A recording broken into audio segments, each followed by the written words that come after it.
my God! Okay, it's happening. Everybody stay calm. What's the Everybody procedure, everyone? What's the procedure? Stay calm! Wait. Everybody calm down! Help! Here. Oh, take my hand. Ah! Come on. You're gonna fall unless you take my hand. No, give me your other hand. Oh, my other hand isn't strong enough. You take my little hand. No! Get it away from me! Take it. Take my hand.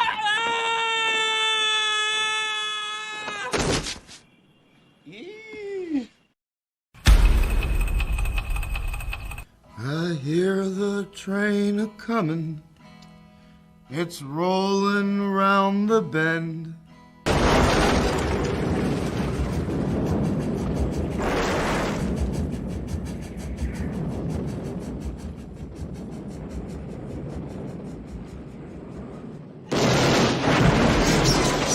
But then Kathleen Kennedy says like, fuck it, make it more lame. And everyone in town is like, no, please, Kathleen Kennedy, stop ruining everything. But Kathleen Kennedy is all like, put another gay diverse woman in it, make it more fucking lame. And the Disney stock just keeps going down and down and down. And then Bob Iger is all like, no, what's going on with my stock? No, Kathleen Kennedy.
Welcome, everybody. Good morning. How are you?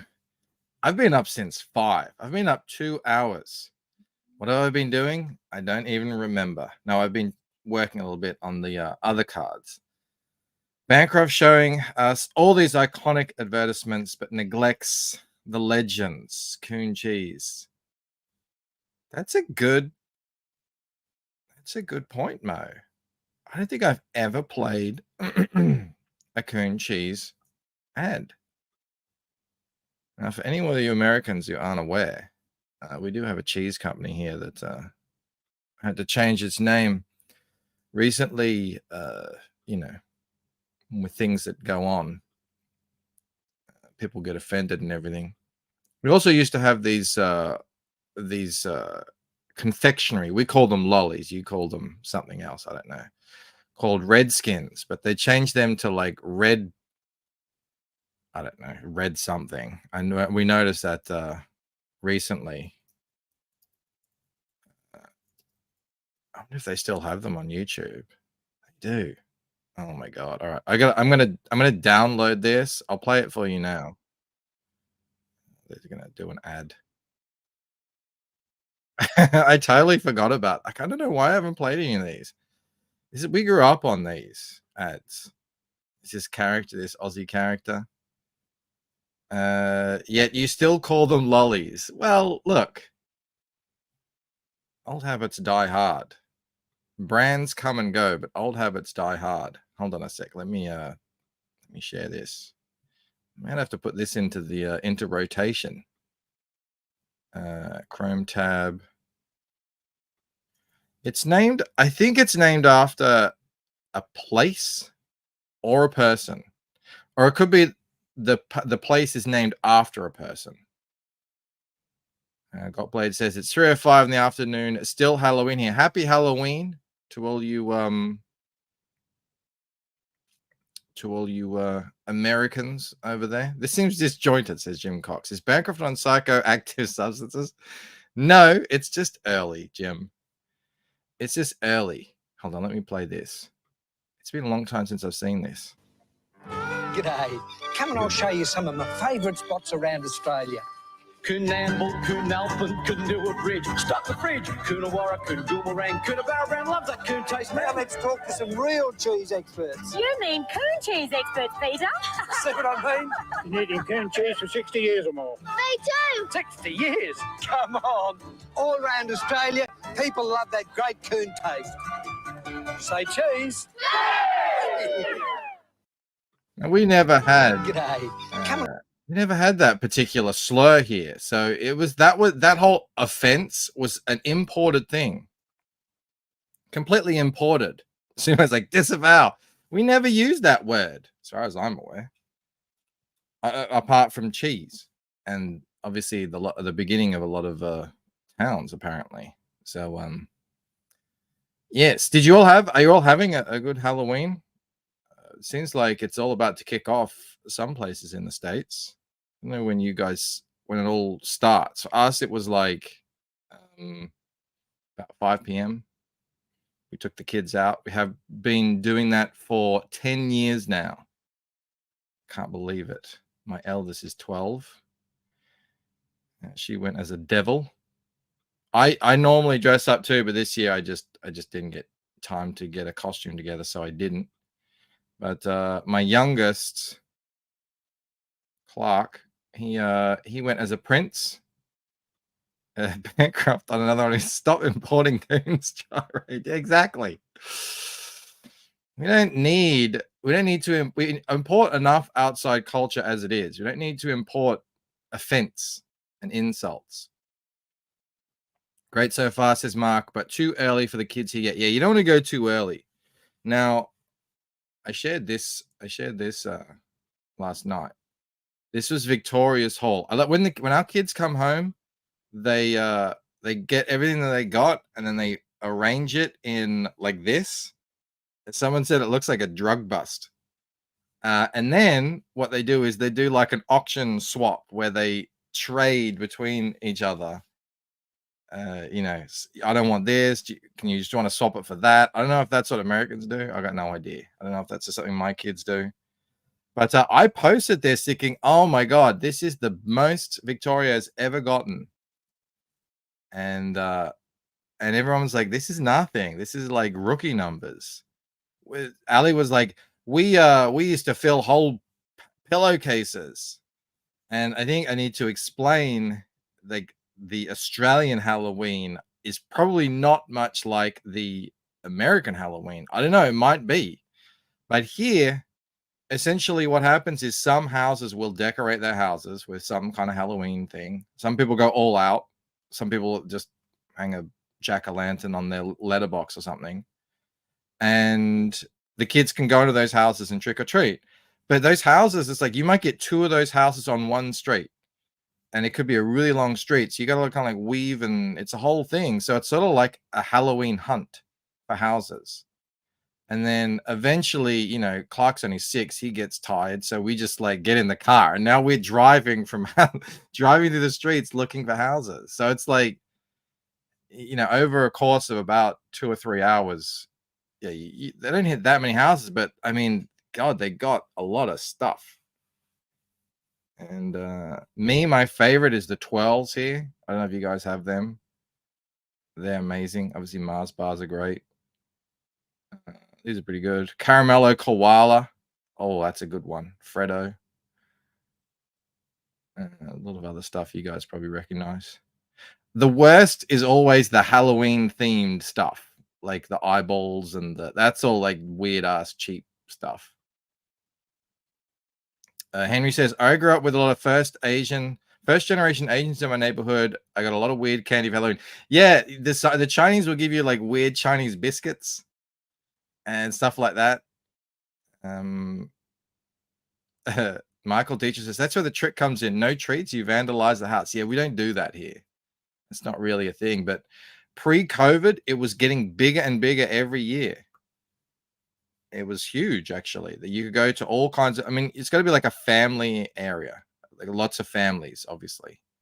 Where we live, it's dead. There's no one. Not that there's no families here, but it's a lot of immigrant families, a lot of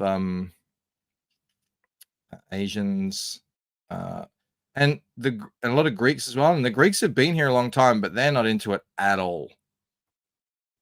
Simply Green says, I TP'd a place once. I think I might have when I was younger. I can't remember though.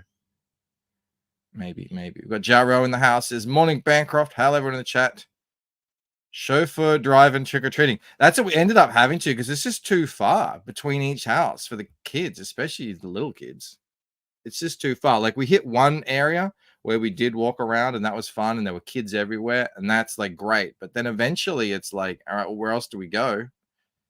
So it's all the way over there, or so we just got in the car and there weren't many kids around at all. It was really, compared to before COVID, it was really disappointing. But the kids loved it because they got all this stuff.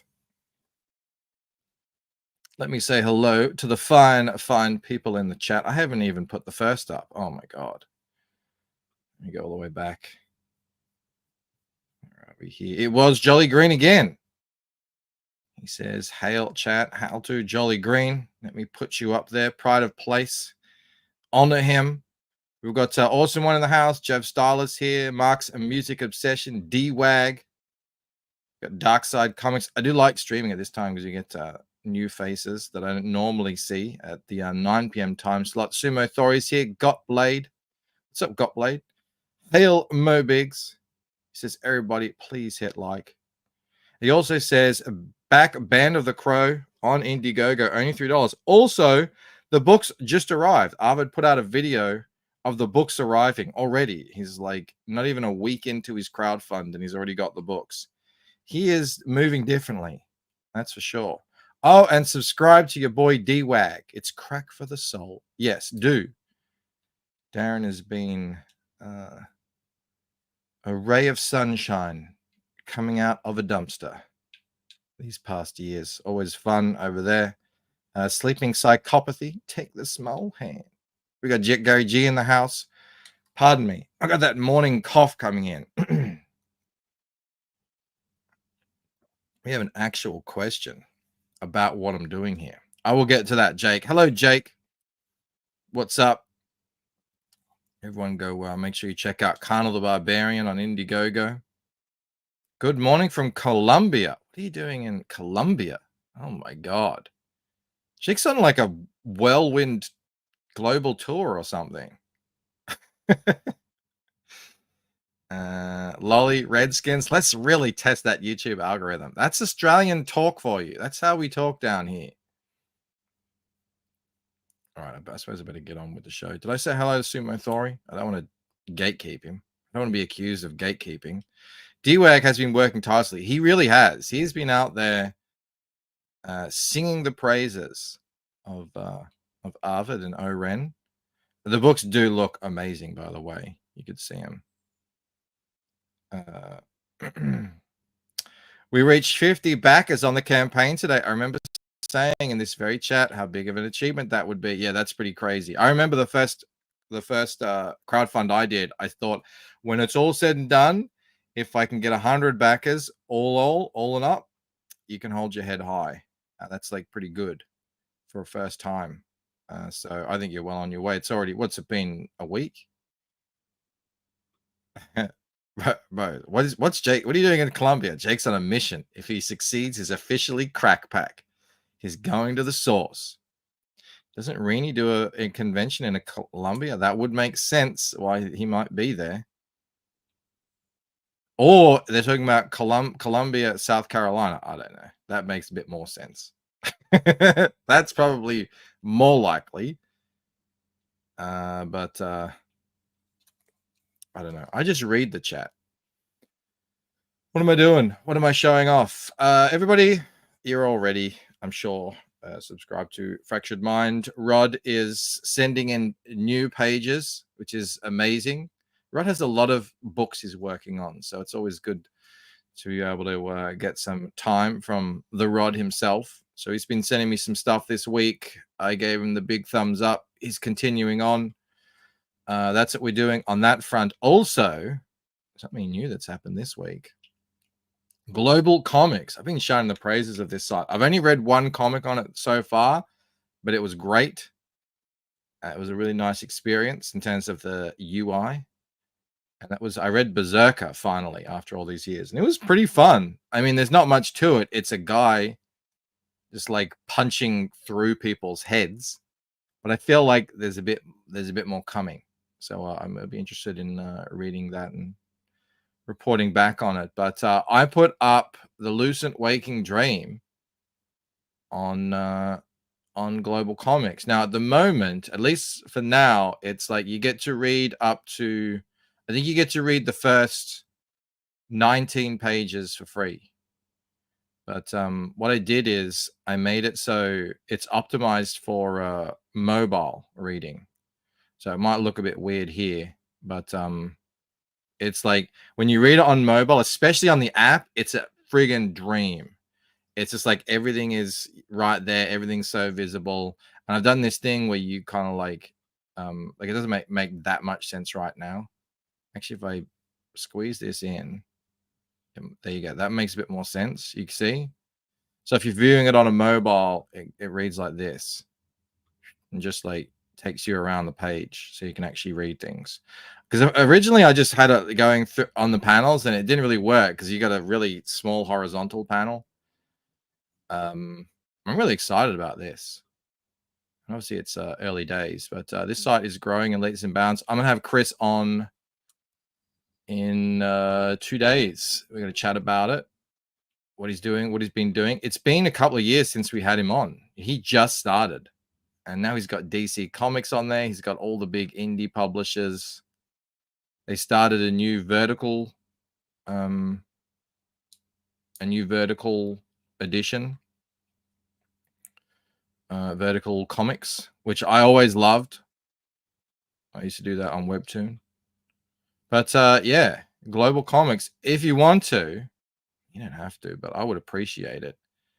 Go to Global Comics, set up an account, and then follow me so you can stay up to date on everything that I'm doing over here. I'll be uploading some more stuff eventually, I'm sure. So great to see you on Global Comics. Would you ever consider verticalizing it? Well, it already has been verticalized for Webtoon, but I would have to update because obviously, you know, everything's new now. I'd have to update it. But yes, I would. Absolutely. Speaking of digital, is there a way to buy a digital copy? There is. Reni's got it set up so you can like buy a download a PDF. I might just end up selling because you can sell coupon codes to the site, stuff like that. But I'm thinking eventually the first book is going to end up free digital anyway at some point after a certain amount of time. It was previously before, you know, then I did the crowdfunding thing and, you know, like I think that might just be what I'm going to do, at least for the first book. And then for the next books or whatever releases I put out, you know, there might be a bit of a paywall, but I think it's super cheap. I think you pay a monthly subscription or a yearly subscription to the site and you get access to basically the whole thing. And there's all kinds of stuff on there from all different publishers. So yeah, you only have to update it because you're ashamed of your beloved crackhead Ella. Let your freak flag fly, Ella. No, I got to update it. The colors have all been updated. The lettering, the dialogue, the flow. I've added new scenes in. Yeah.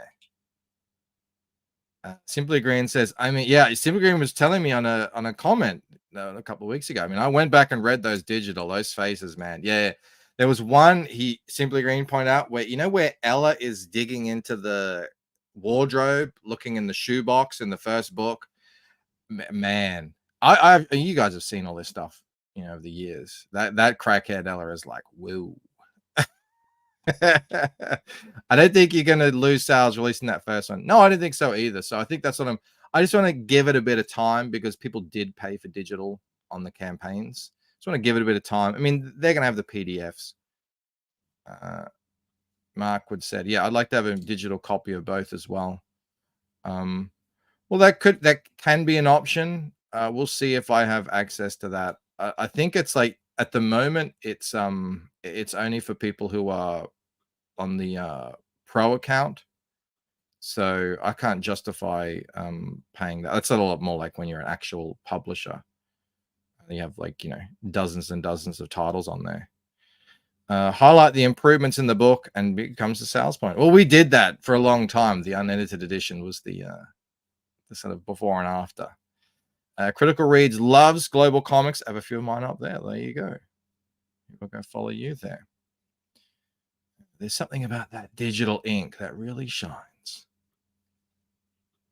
I think it's a great reading experience, actually. Can you buy PDFs from your website? Not currently, no.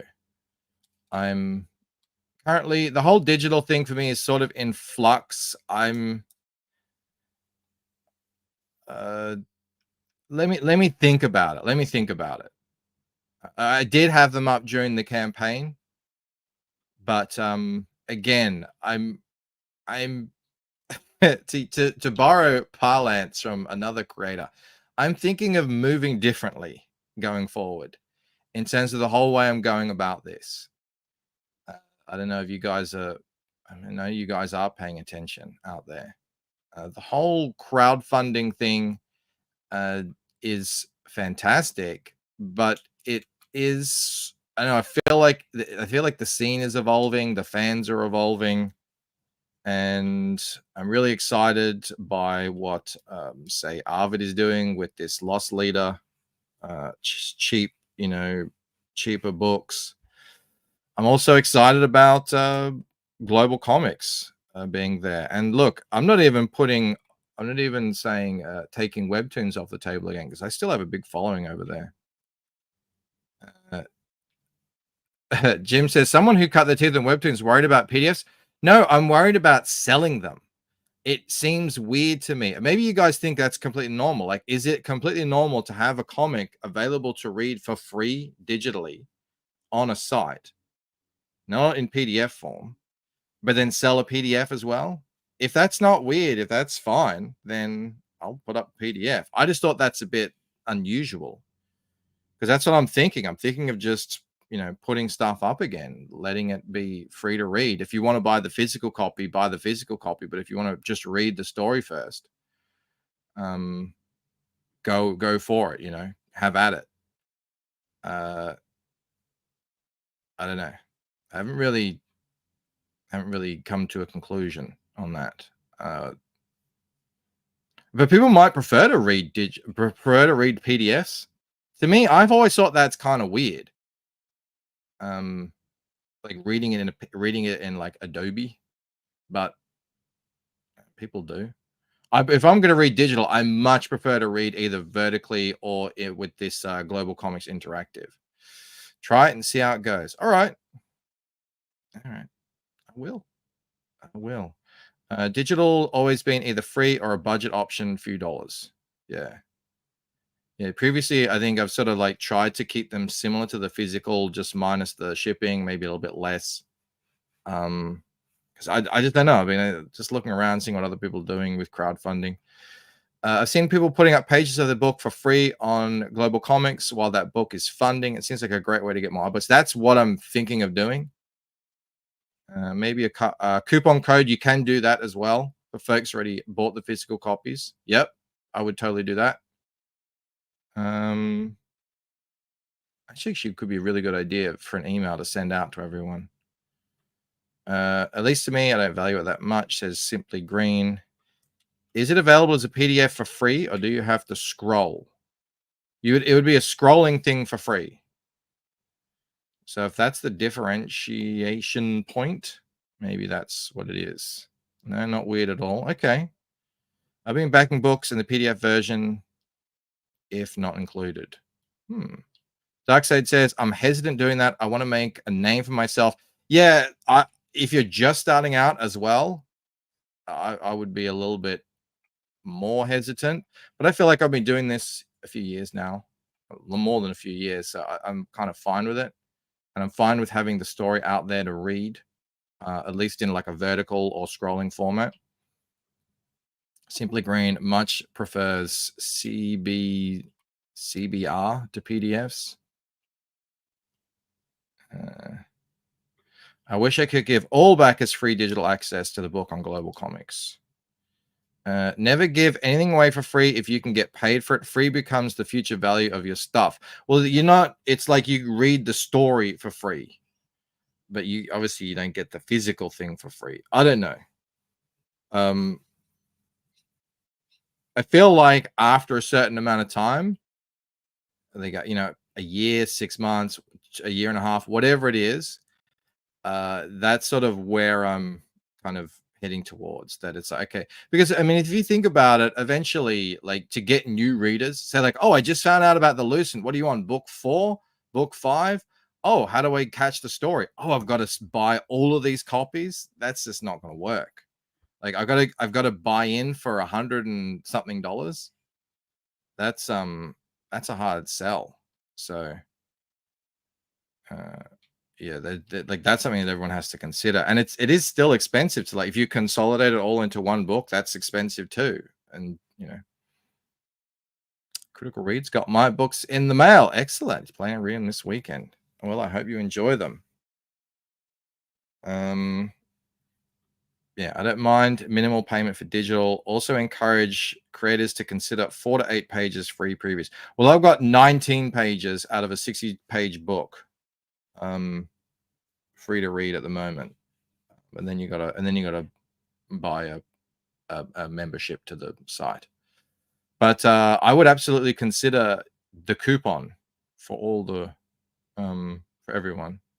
They can go check out Global, see what's going on over there. All right, this is supposed to be a draw stream, apparently. I'm drawing bubbles at the moment. Where is it? Not that. Where is it? Clip Studio.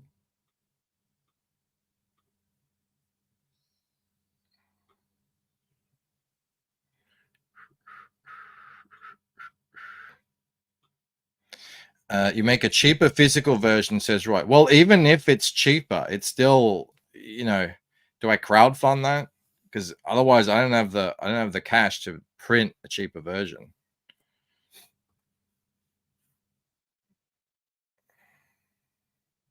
Roy says a business that gives away their product will soon be called out of. Well, you say that, but there's hundreds and hundreds of comics out there that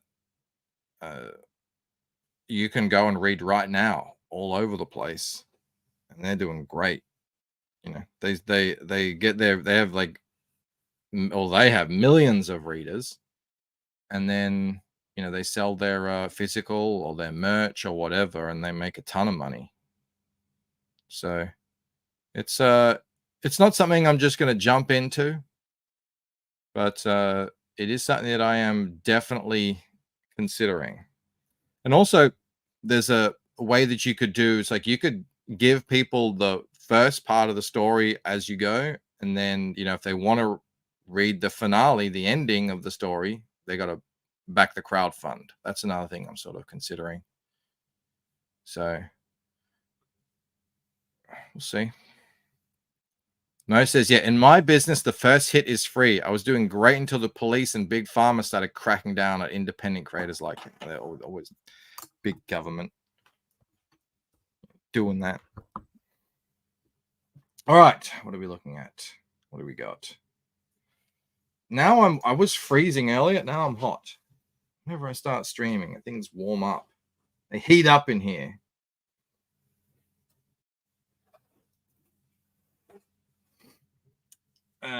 Jake says the product would be the physical book. Giving the digital entity away to as many people as possible increases the market for the physical product.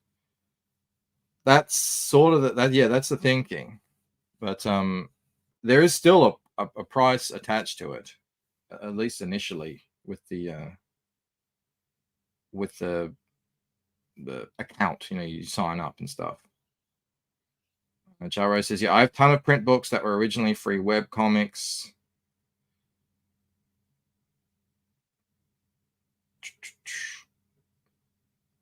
All right. So we saw this one. This is the... Oh, Jake had a question. How many cards in the final thing? So there will be 9 standard cards that everyone gets. And that is and that was in 3 rows. So it's 3 of 3. And that's the Damon, Ella, James, and Amita, top row. Second row, middle row is these 3. So you got LaMarichelle, Alwyn, and Alexander here. And then the bottom row is the Artemis under the tree, the Isham, and Utnapishtim. That's the bottom row. So there's like the ancient, and you got these 3 which kind of go together, and then top 3 which is like the young crew. So that's 9. Everyone gets them. Now, depending on how many I sell, is it 50? Is it 100? Is it 150? I don't know. Who knows? Will determine how many of the rare cards I make. How many will be available essentially? So there'll be a 1 in 3 card, which will be Jude and Amber. And then there'll be a 1 in 10 card, which will be Gilgamesh. So if I sell 10 sets, that's all. There's only going to be 1 Gilgamesh card. And then we go up by there. And that's how it's going to work. So we'll see how we go. And those rare cards, the rare cards will be, well, the ultra rare card will be like a holo foil or something. Think of something. The normal rare card, the 1 in 3, will be just a normal. I mean, when I say normal, these are like the best quality cards you can get. 400 GSM, which is the thickest card you can print on. Cello gloss foil both sides. And there's going to be a comic on the back of every card. So that's related to the character. And it'll be a sort of like an Easter egg reveal sort of thing. So you'll actually get story points from the back of the cards. I think that'll be pretty cool. Something interesting. Mo says, depends on how much I end up selling. It's a shame Bancroft's eyes aren't to the top of his forehead, or he could possibly see the future. Like, you just never know in this market we're in. All right, so I'm essentially, what I need to do here is finish out this water. Sort of started down here, a lot of bubble action. We've got the well behind the here is all distorted, as is his leg. We've also got to like fill in stuff here. We'll see how we go. Planet Tobor in the house. What is up, Planet Tobor? Always a pleasure to see you, my friend. Going way back. Way back machine. Wait till you see the back of the Dirty Grandpa's card. It's going to be fine. It's actually quite fun. It's sort of like doing the interviews, but instead of an interview, it's just a little sort of, 3 or 4 panel thing, essentially. So yeah, we'll see how we go.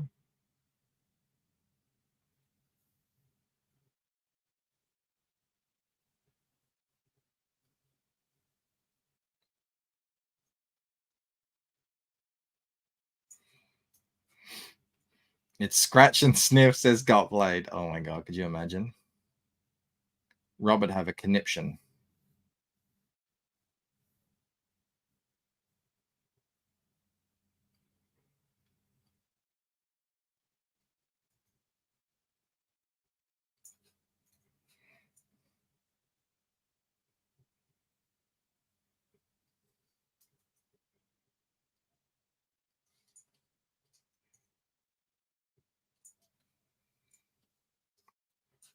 Got to try and figure out how I want to actually represent this water, because I like the whole distortion effect of the well, but I want to, I don't want to overpower it with too much. Although I'm thinking a lot of this water is going to be, I'm going to put color holds on it. So all of Alexander, except for the hand, which is reaching through the water, that's going to be sort of behind the water. So that'll all be like a softer blue. So I'm going to try and think about the colors as I go here.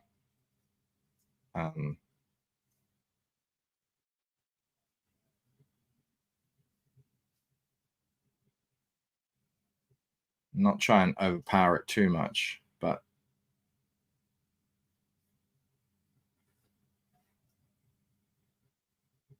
let's see how I go. It's all just, I don't know, I'm just hacking at it, just going at it until it looks good to me.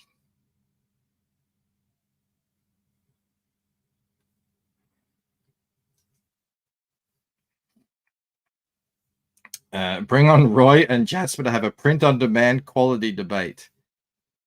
Roy thinks it's getting better. Well, I mean, the whole print-on-demand thing is it's supposed to be, that's the cheaper option. That's the like more affordable. I say cheaper, affordable. Let's be a bit kinder to it here.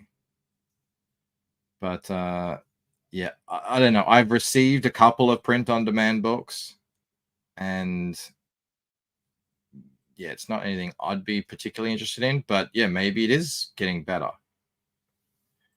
The guy I go with here in Melbourne is the top. You can't find a better printer in Australia than the guy I go with, Bambara. And it's just like, it is a little bit more expensive, but it is just it's such a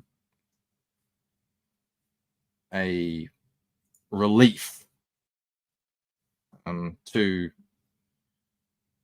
not have to worry about stuff, you know that he's gonna, like, he found issues with the print file, and he got back to me and he's like, oh, we need to fix this, like that sort of stuff. Like, it's better to pay extra for that sort of stuff, is all I'm saying.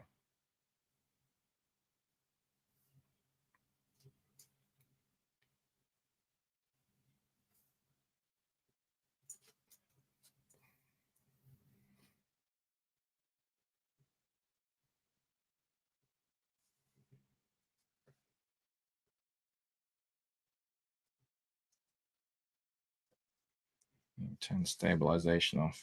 It's messing with me.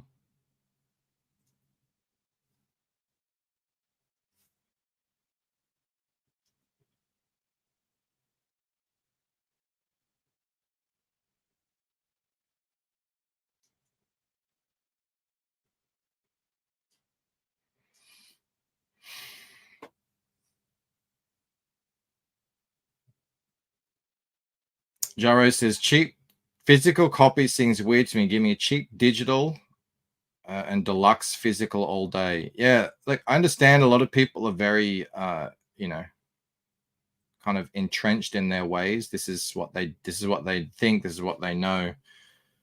But you know, there's a reason why companies like DC and Image and, you know, Boom and all these are investing a lot in building that digital audience.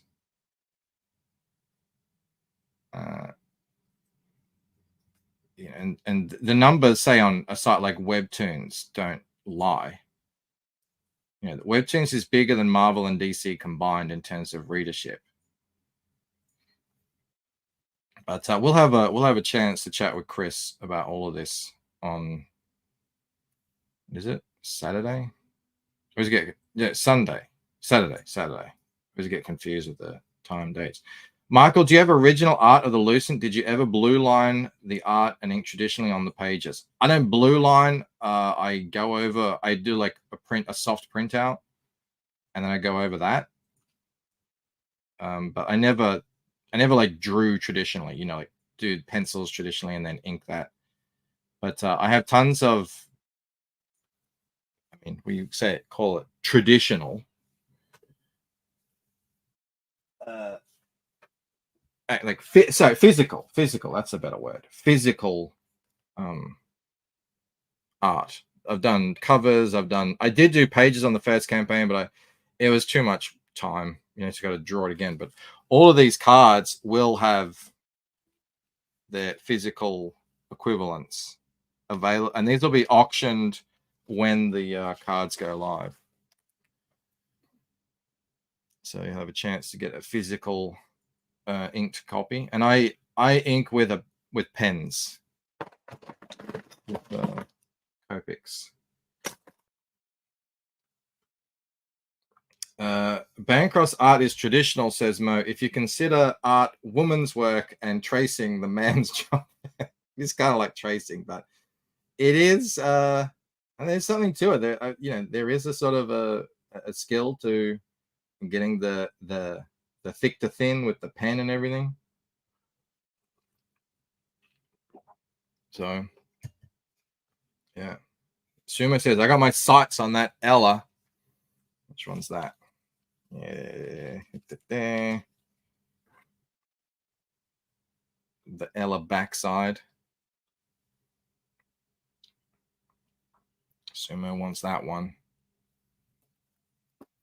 I think this one was clearly the most popular in terms of on social media. But you never know. You just never know. You just never know. Is there a time frame when the auctions will be happening? This month.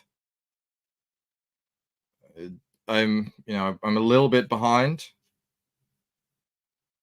Yeah,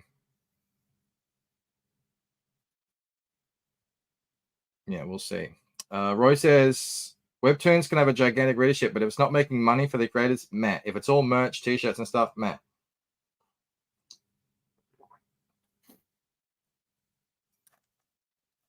I don't know the exact numbers. I know some. It's like anything with YouTube or whatever. Some are making a lot of money. Others are making nothing. So, but I think they're all doing it with the hope that it can make money in the future and it'll have a big readership. I think that's sort of the dream. But no, there's definitely some people who are making 100 grand or more a month on those sites. Easy. There's like you go into a popular Canvas webtoon comic, one that has 300,000, 500,000 readers. Their Patreon has got like 5,000 people on it, so they're making bank.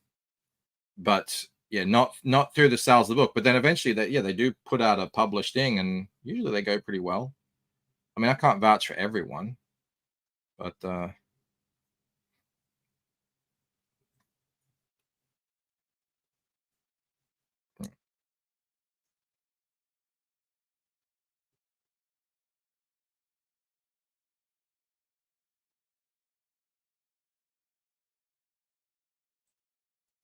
I just don't know what I'm going to do with all this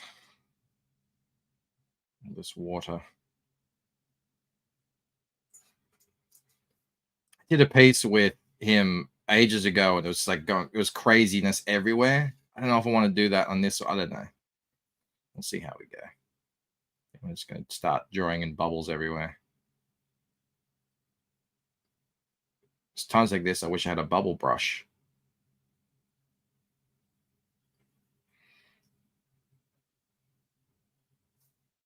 Oh, sorry. Bancroft knows you're just looking at his face right now, right? Sure. Oops. I like Bancroft's focused look. Yeah, exactly. That's my hard at work look. Working hard or hardly working.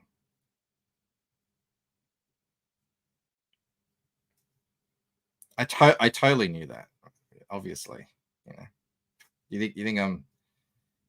think I'm crazy? I know what I'm doing. I'm a professional at this. Mel's like, for the love of God, we're just looking at your face. Well, you should love that face, Mel. It's what you wake up to every morning. You look over and see my gleaming smile.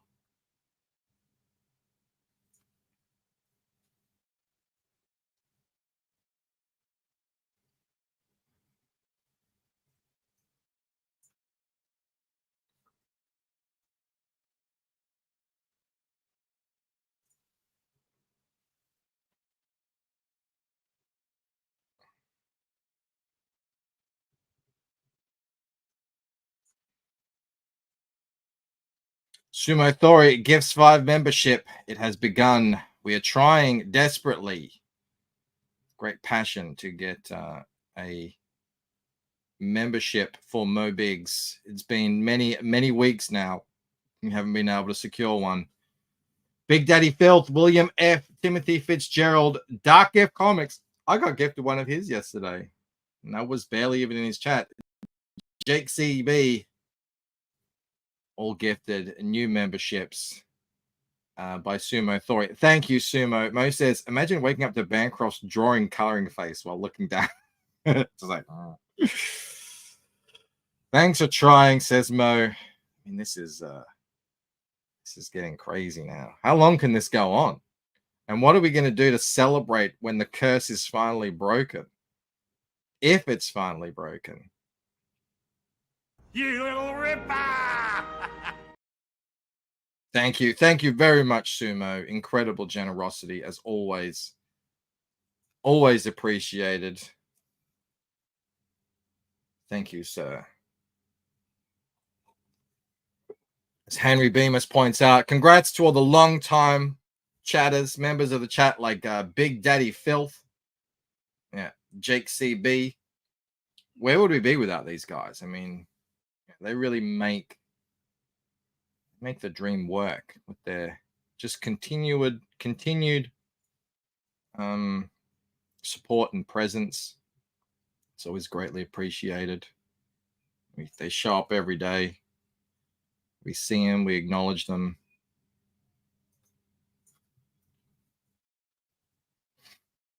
We appreciate them.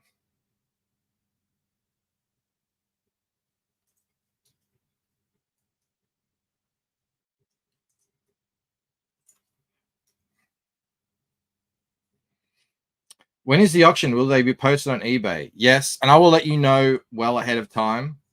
And the auction will go for about a week, so there'll be plenty of time to sort of let everyone know. And I'll do sort of about a week per piece.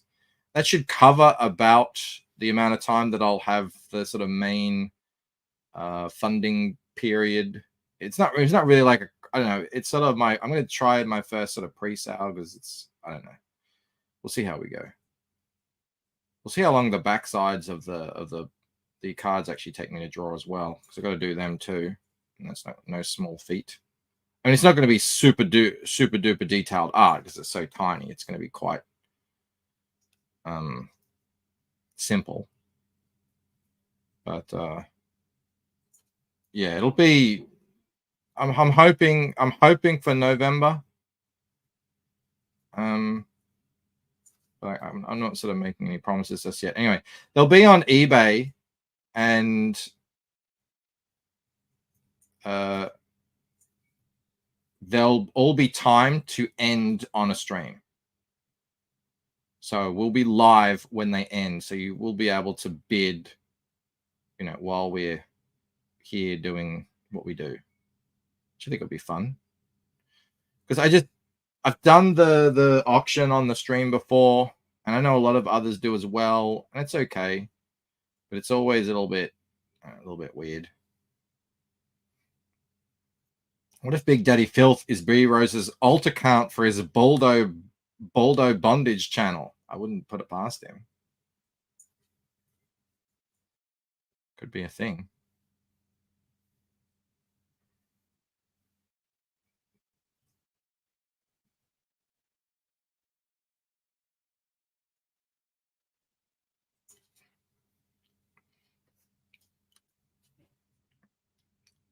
Comic Surgeon says, great idea with the final hours being on a live stream. Yeah, I mean, Jake was pointing this out. He's like, he doesn't know why other people don't do that.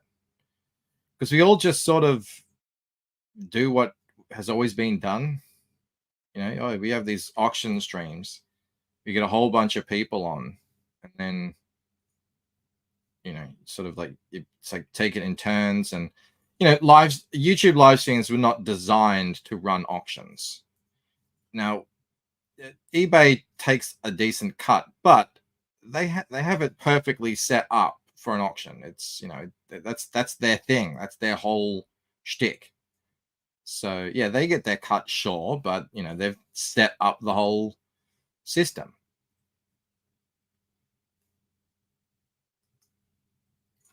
which I think is fine.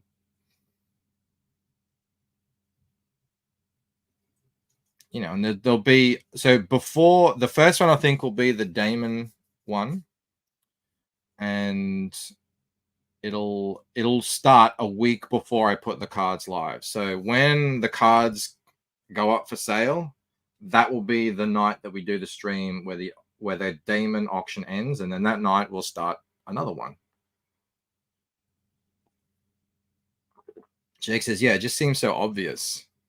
Yeah, but these, like, people will do just like what we are talking about earlier with print editions and digital and everything. People will do what has always been done, and then, you know, someone will come in, and usually it's a technological change that sparks it.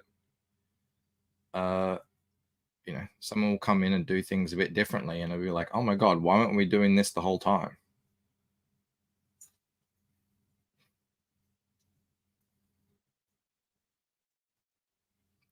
Giving people a week to be aware of the auction and then having an opportunity to bid. Yeah, exactly.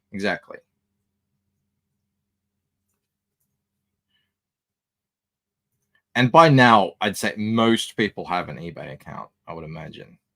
Yeah. I've had my eBay account since, I don't even know when, when has it been around? 97, 96?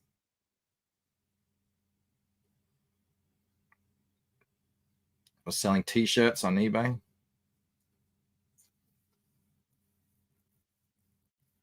What's eBay's cut? I think it's like 12% or something.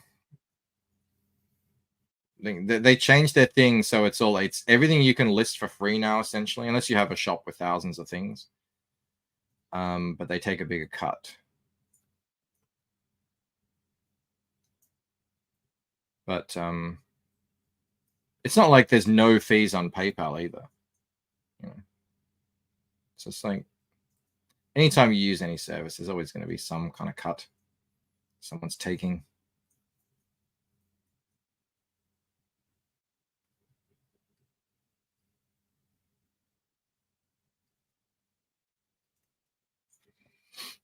I wish Phil did that with his sketch cards he had in his campaign. I think most of those would have gone for more than what they sold for on his campaign. Yeah, I've done that as well. I mean, look, the sketch cards are a fun way to sort of bring people back to the campaign page. That's sort of what they're for. At least that's how I did them as well. And my sketch cards would sell out within minutes. So I was super blessed with that. But yeah, you do think, oh, they probably would have gone for more if there was more. But, you know.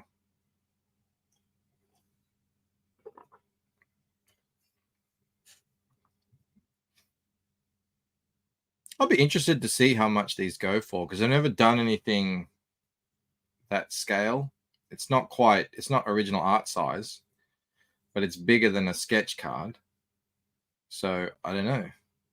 Let the market decide.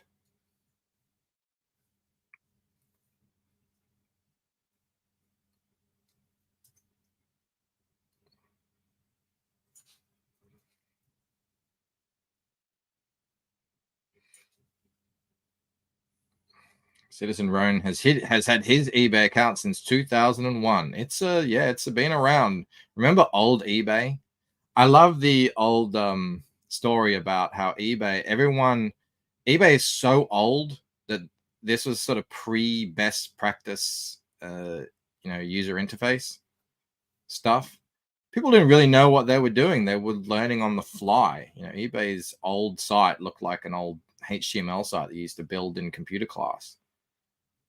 And that when things got learnt and they were trying to update with the times, they wanted to change from they had that old pale yellow background to a white background. And yeah, they tried it and everyone was like, no, this is awful, change it back.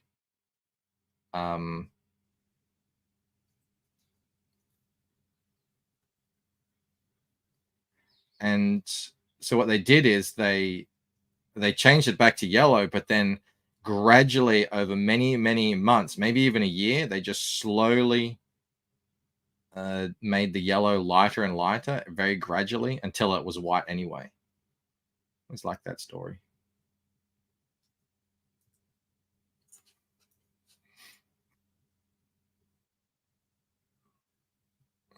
Mo says, eBay is so old that when I first started using it, old video games cost less than new ones. Yeah, it's so big now, it's created its own, like it's created marketplaces whole cloth that didn't exist before.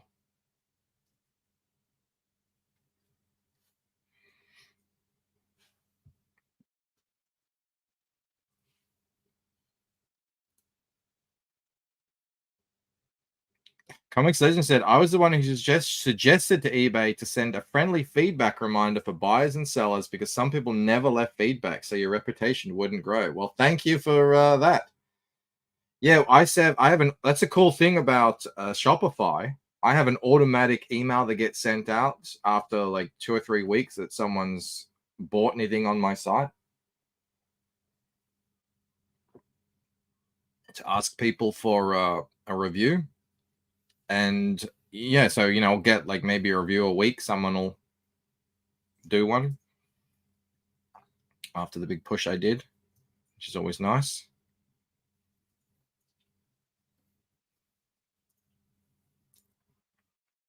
I feel like I'm not going to get much done here. This is one of those situations where I'm like, I have no idea when I'm done. How much is too much? I don't know. Just go at it until it looks okay, I suppose. How I was sort of envisioning it. Because it's sort of, we're transitioning from the gloopy blood to the water here. Actually, I think he's going to have some. I'll do that later. I'm not going to get distracted here.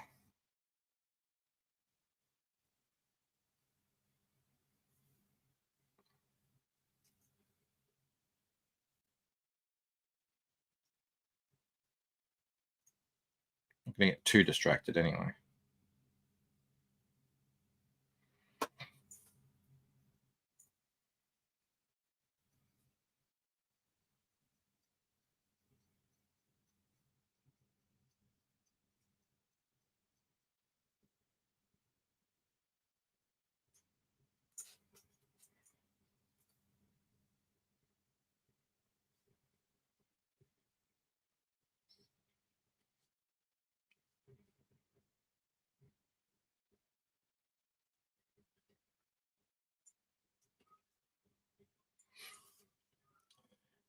Oliver, yo, Cryptidnals 1 is free to read on Global Comics. Happy Halloween, everybody. Everybody go check out Cryptidnals on Global.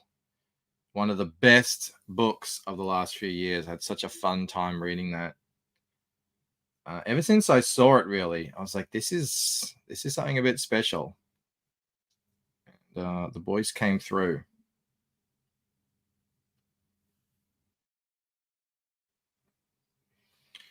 Ollie, did you see I'm now on Global as well? Everyone's getting on Global.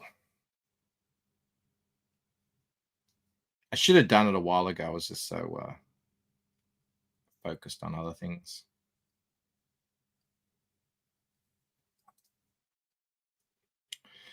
I think it's just going to be a kind of a multi-pronged approach going forward. Whereas, I don't know, up until now, I've been sort of 60% spending time, 60-70% spending time working on the book, and then the rest kind of building an audience, a YouTube, Twitter audience, but not necessarily building readers. And that's really what the digital content is for. No one is checking out your digital content because, I don't know, they liked a video they watched or whatever.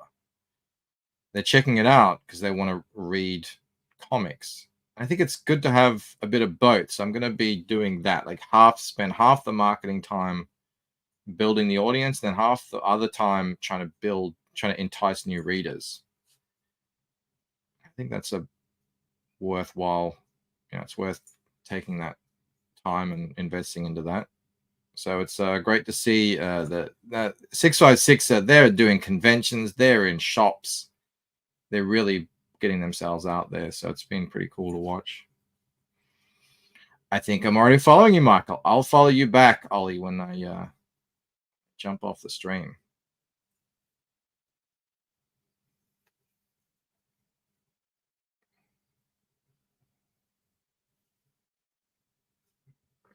That one looks very cool, Bancroft. Oh, it really is. It really is. It's a story about a kind of. It's kind of like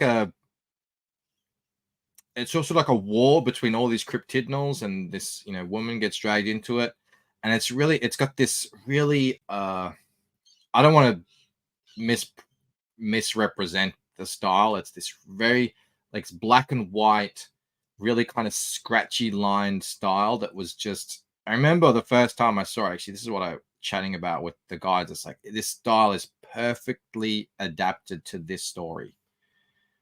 And it was just, and and that was before I even read it. And then I read it and I was like, wow, it really did work. And I think it's probably, for my money, the best thing that those guys have put out. And they put out a lot of good stuff. So happy to see them get some new readers.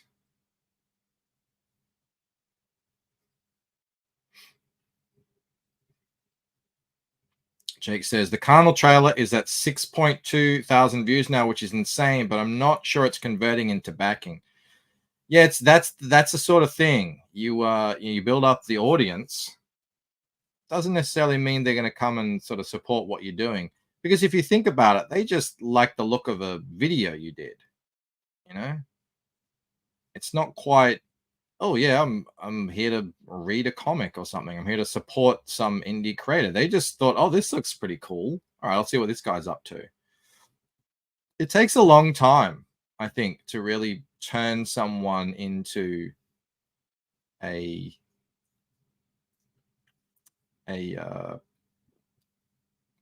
backer in that sense, a supporter in that sense.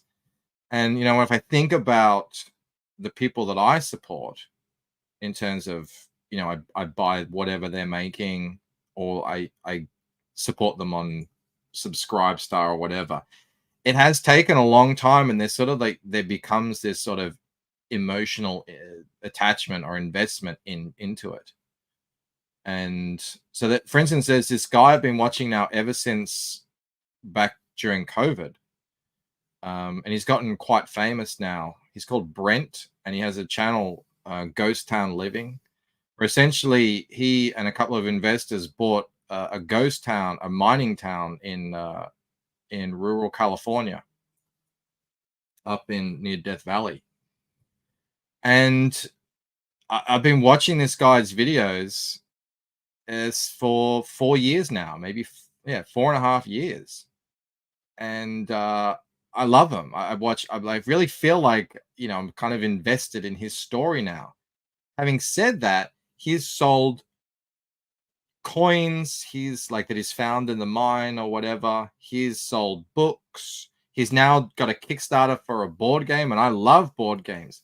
I haven't bought anything, and I feel like I'm helping the guy kind of just by being a subscriber and liking the videos and watching them and stuff. But yeah, I haven't converted yet. So yeah, I think that's another reason why it is sort of important to also try and, as well as build the audience, build the readership as well.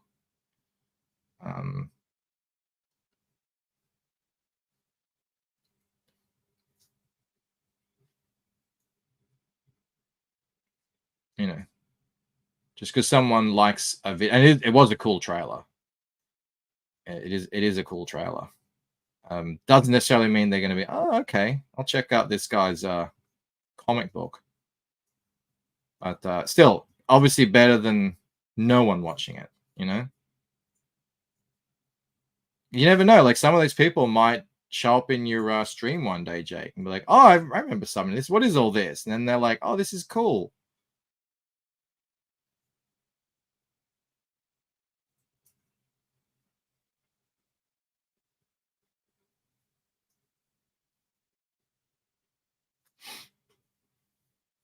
Henry just read Cryptidnals recently. Thought it was pretty damn good. Yeah.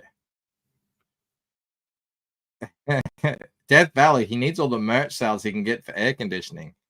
They're not doing air conditioning, but it's a I don't know. It's a cool kind of thing he's doing. Sort of bringing new life back to this old ghost town, mining town. Woodrow says that water distortion is a nice touch. Thank you. Yeah, I'm trying to not cover it up, but I also recognize I need to sort of fill out the water in a way. So I'm just trying to try things. We'll see how we go. But I like it. I like the distortion effect is sort of becoming a thing with this story. It's sort of becoming my thing.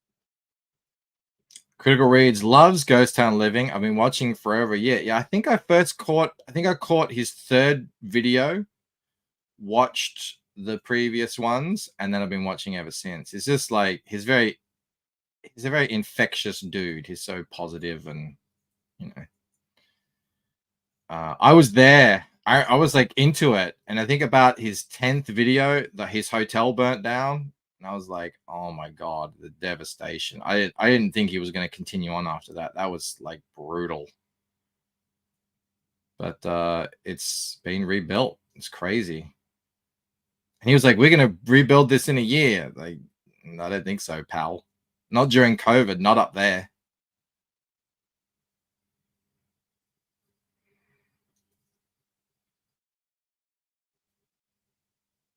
But I feel like when I go back to the States, I want to go there.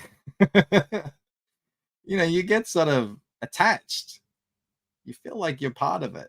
And I remember once he hearted one of my comments, and he gets 5,000 comments on a video. I felt special.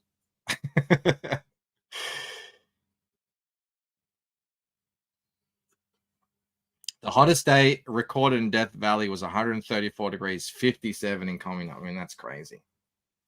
No wonder it's called Death Valley. Is that where they is that in Breaking Bad? Is that Death Valley? They go out into the desert. I don't know where it reaches.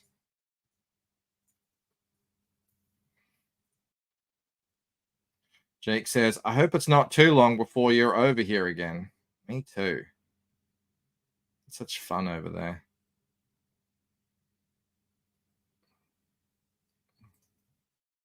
Not to get too political, but I really hope Trump wins. I feel like it's just gonna be so much better for everything and everyone.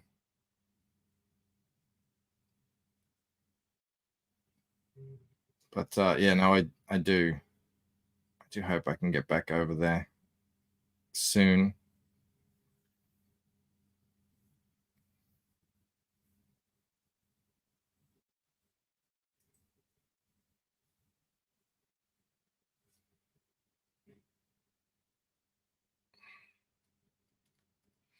Breaking Bad is in New Mexico. All right. Well, I mean, I don't know how big Death Valley is. I don't know if it's like a massive thing that goes over multiple states or anything. Critical reads talking about Ghost Town Living. It was heartbreaking. He just keeps going. Yeah, and the adversity you face up there. You guys haven't watched his shows, but I mean, he's got no water. He's just he has trouble getting water up there, but they do have a well now, and it's hard to get anyone up there. It's on the top of this mountain. It's pretty crazy. Death Valley is in Cali on the border of Las Vegas. There you go. I knew it was in California, but I don't know. It could be like we have like the Simpson Desert here that's as large as I don't know. It's big.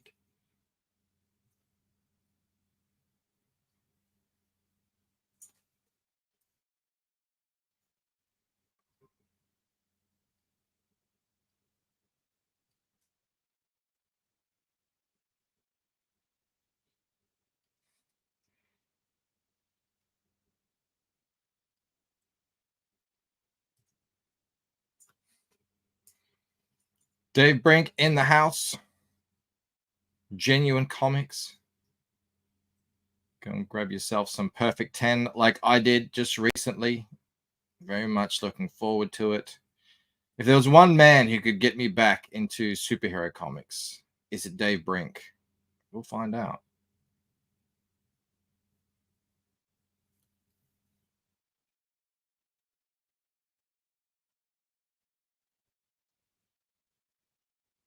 As large as, I don't know, something big. Come on, guys. Come on, man. You know the thing. It's big.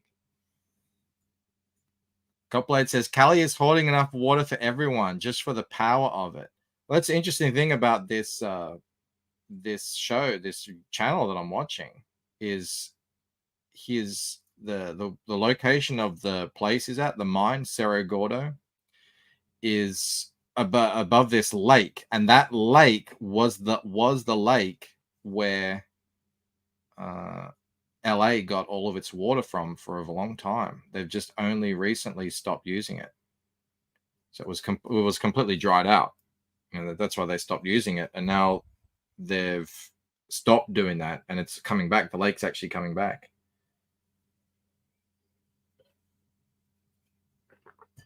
But actually, as well, the reason LA is this massive town that it is in part due to this ghost town, Cerro Gordo, because that's where they were they were mining silver, and they needed a port to ship the silver out. So they built a port town, in part, obviously not 100%, in part to ship the silver out, and that became LA.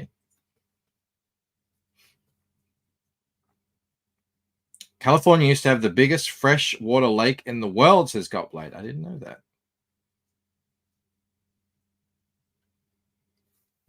The lake was formed from human sweat. Right. I don't know how much I want to fill in here because I've kind of got his legs behind the thing, and we'll see how we go. The cool thing about if you're doing the colors yourself, you can always just fix it in the colors. Do you have any special technique to draw water, by the way? I think water might be one of the most difficult things to draw. No, the special technique is hack at it until it looks okay. That's the only technique. It's yeah. I looked at a bunch of other artists, how they do it. So I've kind of gleaned bits and pieces from them. And different kinds of water, you draw it in a different way. So, usually, I just look at how other artists have done it. Bubbles and light and dark, and I can't really explain it very well. I'm not a very good teacher in that sense.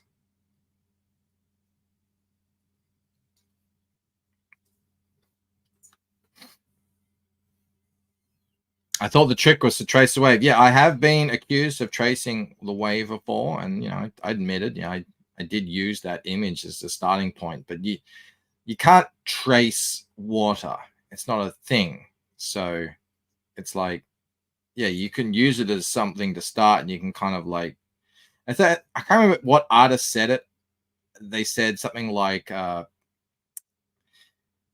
if you just try and draw a leaf from memory, the first 3 will probably be okay, but then eventually you realize you're just drawing the same leaf over and over again, just like I'm kind of just drawing the same bubble. And I'm trying to be kind of random here, but you can't really be random. You do get into patterns.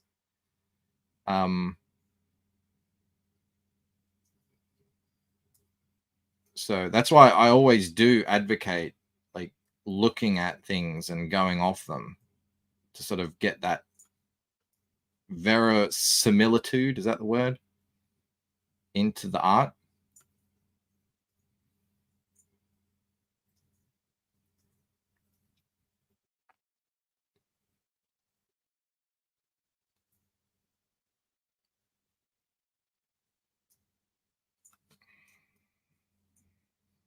Trial and error. That is it, really. And I have a tendency to, once I've sort of done something and I like the look of it, I go like, okay, that's how I do it now. And then everything sort of starts looking like that. And it takes me a little while to go like, oh, maybe I should try something a bit different on that.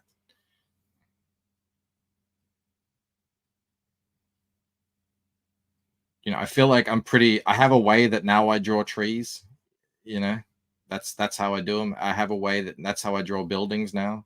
That's how I draw water.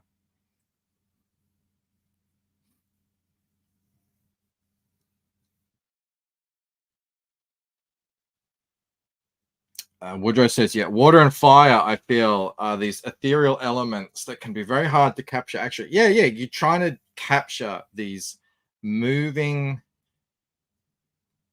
very, not shapeless, but just difficult to outline, difficult to conceptualize.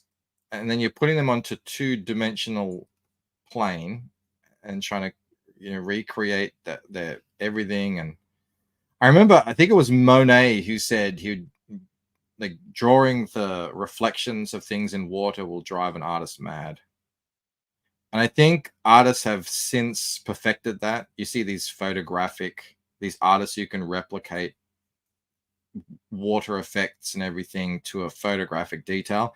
But I don't think they could do that until photos existed, and then it just stopped. And then they started copying photographs, essentially. But before there were photographs like that, capable of that detail, the Impressionists did their best, and they did fairly well, but nothing like today's artists. You can just sort of, you capture a moment in time exactly with a photograph, and then they just sort of replicate that.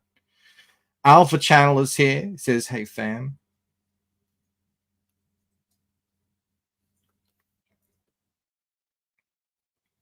I think I do need some darknesses in here.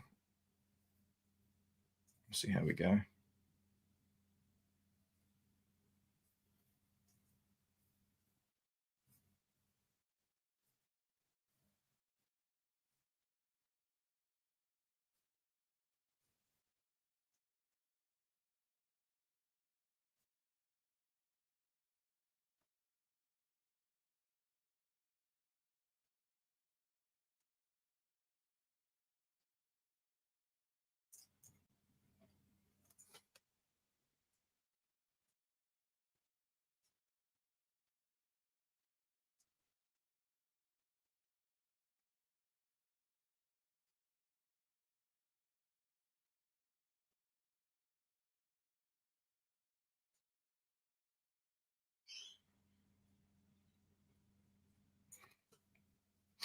Woodrow says, I did a report on Monet. I liked his work a lot. Mel's parents live right outside Giverny, which is where he lived and worked, which is just the most incredible, beautiful little town, little village, actually. Which it all looks exactly like his paintings. And it's almost like you're walking through the village from Beauty and the Beast, Belle and Sebastian, and people live there. It's crazy. And you get to go to his house and see the whole thing, and you get to walk through his gardens with the lily pads, and you see the bridge and everything. It's pretty cool. Bumblebees flying around everywhere.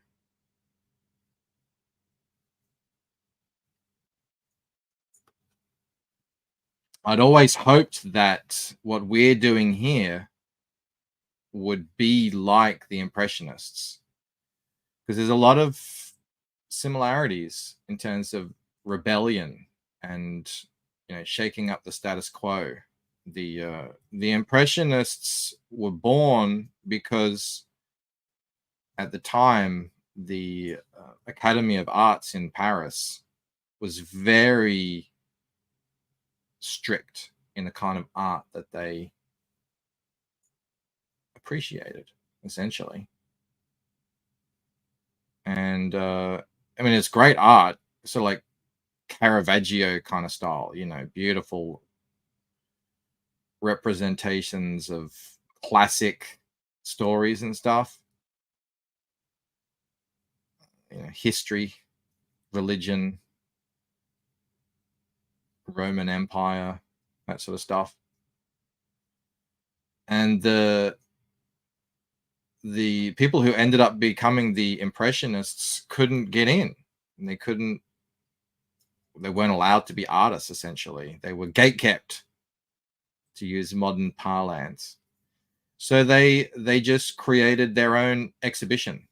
They hired out a space, and that's sort of like what I'm saying. Like that's like the YouTube, of today. And yeah, they had this exhibition. I don't know how long it went. Manet, Monet, Tippy Tippy Day Day. They were shadow banned, exactly.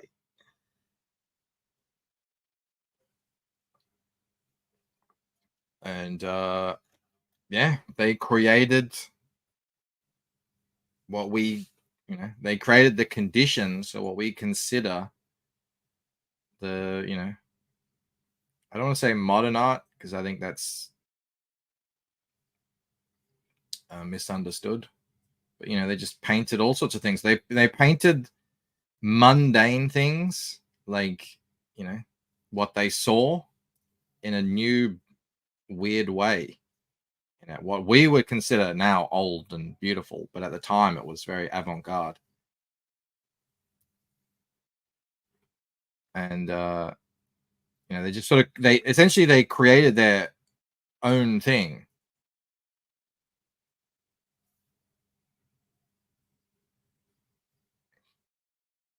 Bancroft is speaking Chinese. I don't understand anything he said after Monet. Well, anyway, I really like Monet. I think he's great. He was great. He's dead now. He passed. In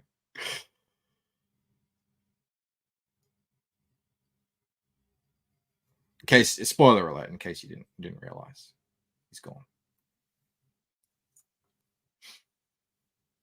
It's enough to drive one mad. Monet describing the changing nature of light and reflections. What? Yeah, imagine all you had to reference was your own eyesight, and you're watching the water move. And how do you paint that? You've never seen it captured in still before in a photograph. I completely understand. I couldn't do it. Sumo points out, no, you'll know his Chinese impersonation. Impression when you hear it. There's no mistaking it. I was thinking yesterday, Sumo, that my Japanese, I thought it was sort of based on kind of Kill Bill or something, but it might just be based on when I sneeze really loud. Because when I sneeze really loud, it sounds like I'm doing my Japanese impression. It's like, how do you go? Like that, you know? That's what I sound like.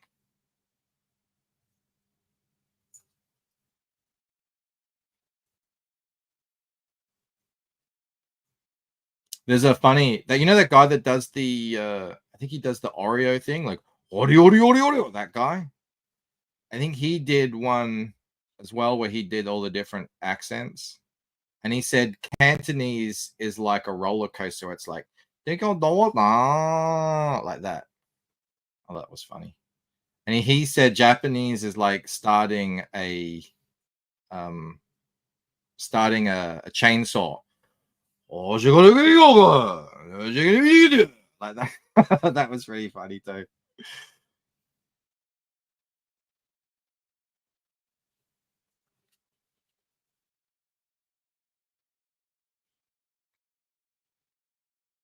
Michael Teacher says, have you seen the documentary Tim's Vermeer? Recreates the likely optical instrument he used.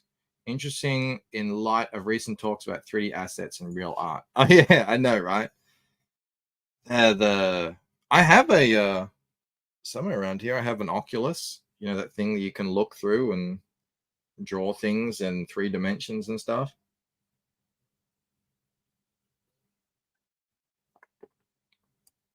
Roy says, you don't like your channel, do you? It's all in appreciation. Trust me, there's a lot of channels out there trying to decipher how Australians talk. How we can add in, you know, so many vowels into one word like no and make it no, you know. Can you believe this, Citizen Ronan? Shocking. Hashtag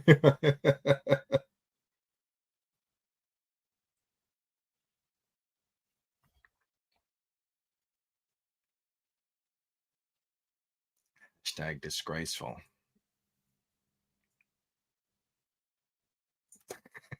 Yes, Beckroff trained his dog to appreciate Asian people out of his yard.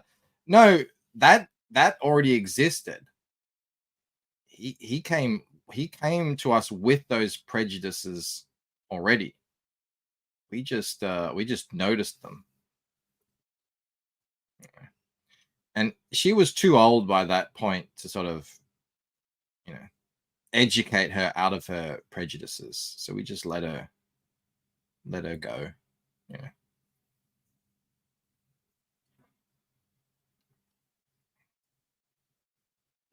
And my best friend is half Chinese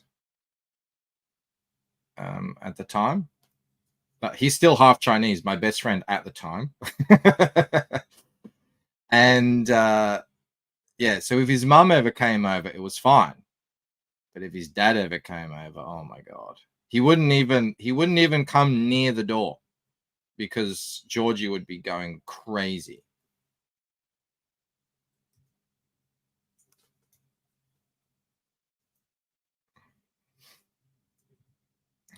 You know, we've all had relatives like that, frothing at the mouth, barking whenever the wrong kind of person comes to the house.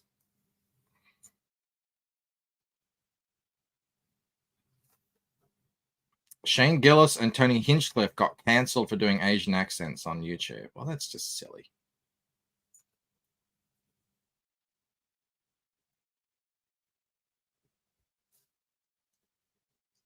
If anyone wants to make fun of my weird accent, I appreciate that, because the Australian accent is very weird and not very attractive in my estimation.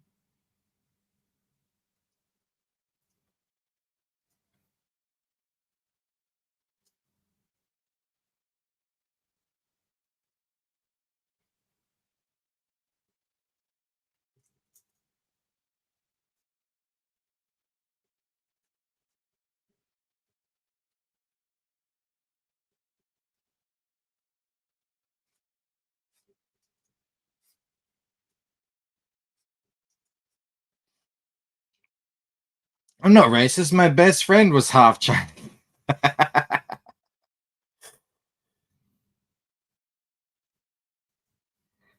I grew up in that time of the history when everyone mixed with everyone and no one even thought about any of this, and everyone laughed at everything, you know, the good times, the before times, when everyone actually hung out with each other and it was cool and chill.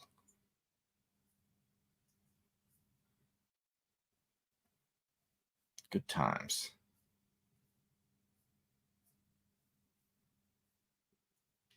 And young people don't even know that that time happened. They just think before now it was like Jim Crow all over the world with all races. I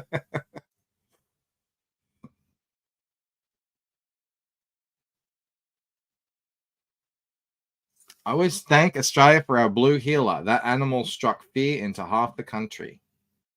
Blue heelers are fantastic dogs. They really are. And they make great great cartoons. If you have children and they're not watching Bluey, what are you doing with your life?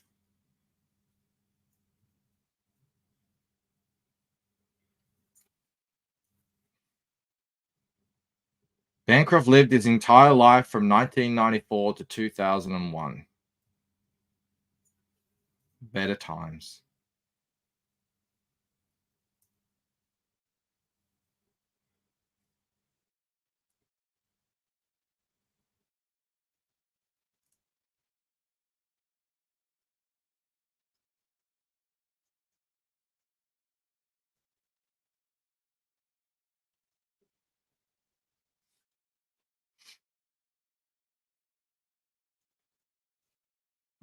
Roy says, in this country, a Bluey is probably a gay guy. Well, that's a different spelling. Bluey, Bluey.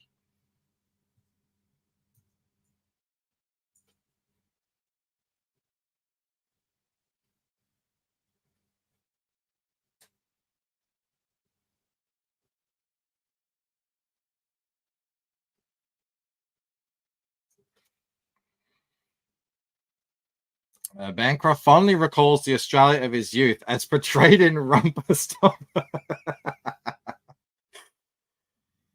No. God, that movie terrified me for watching that. It's really funny. A little bit of Melbourne sort of geographical politics.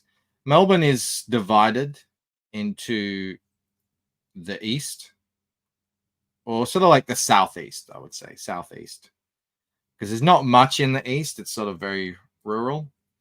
The southeast, the south, the north, and the west. The inner city is kind of like where a lot of people mix and meet, but the inner city really is mostly, you know, it's a lot of Chinese exchange students and Indians, and like it's more people who are sort of coming and going. But in terms of actual permanent residents, these suburbs, they feel like different cities. You know, I'm sure this is pretty normal in a lot of American cities, and like you can live in a city, you can live in Melbourne your whole life, say in where I'm from, the southeast, and never ever go to the north or the west, ever. And you know, if for one day you have to drive through it, you're like, where am I? What is this weird place? It's so different. Like the southeast and the south, you're talking leafy, nice, suburban Melbourne. Very, and you know, people say it's kind of like it's boring, you know, shopping centers and schools and leafy suburbs and whatever. That's where I'm from. And whereas in the north and the west, especially, it's much more industrial. Obviously, they do have suburbs as well. It's just, I think that a lot of them were newer You know, they're a lot closer to the more industry stuff. It's very different up there, and a lot of the suburbs up there, they're like a lot of them are really old too, and they sort of stayed like that. Bancroft hates the North, confirmed. You see when was it like sometimes we have jiu-jitsu competitions up there? See what my kids, when we drive through, they're like, where the hell are we? They don't even recognize it. And we say, when I like, we get past a certain road, and I say, welcome to the North. It's like friggin' Game of Thrones.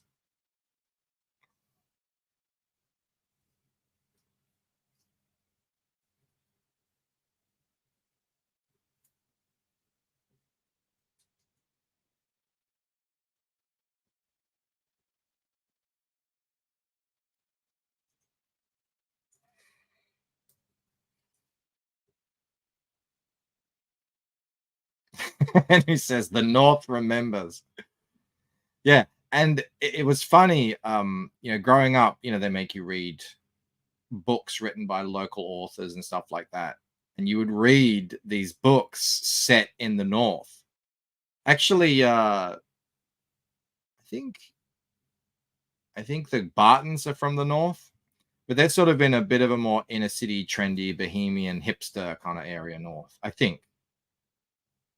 I can't quite remember. So that's why we don't really hang out that much. You know, we're from different places. We and Rob is from the friggin' outback, essentially. Rob's up in Whoop Whoop North. That's like not even, I wouldn't even consider that area Melbourne anymore. It's so far north.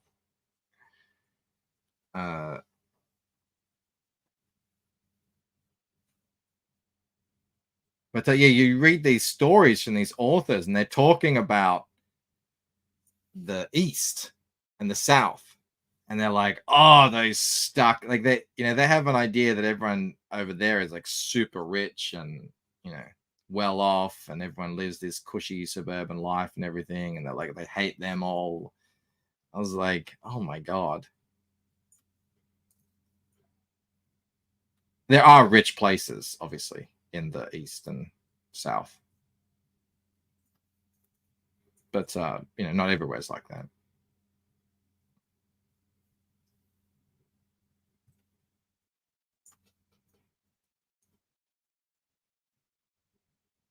Rob could definitely join a gas gang after the society collapses. He's far. Like, I went to drive. We went out to hang out with Rob one afternoon.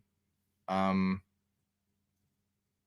think it was his wife's birthday party, and we're driving out there, and we're still in civilization. There's, you know, buildings and roads and traffic lights. We're at a traffic light, and all the cars are stopped, and then, you know, a friggin' kangaroo, a huge kangaroo, just bounces down the road near the cars, hops up over this embankment and off into the friggin' bush somewhere.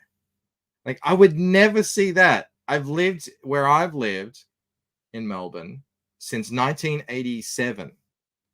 I've never, ever, ever seen a kangaroo hopping down a road. In how many years is that? 30, I don't know, something years. But apparently that's just normal where Rob lives.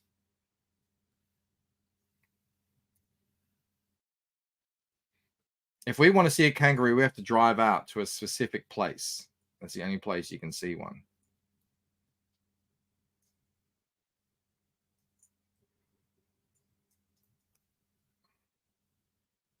Rob has nothing to lose by going Rama Rama. Yeah, it's not going to take away any brain function. That's for sure. All this talk about North and South. Bancroft lives in Ohio right now. This is all within Melbourne. I'm sure it's different in every major city where everything is.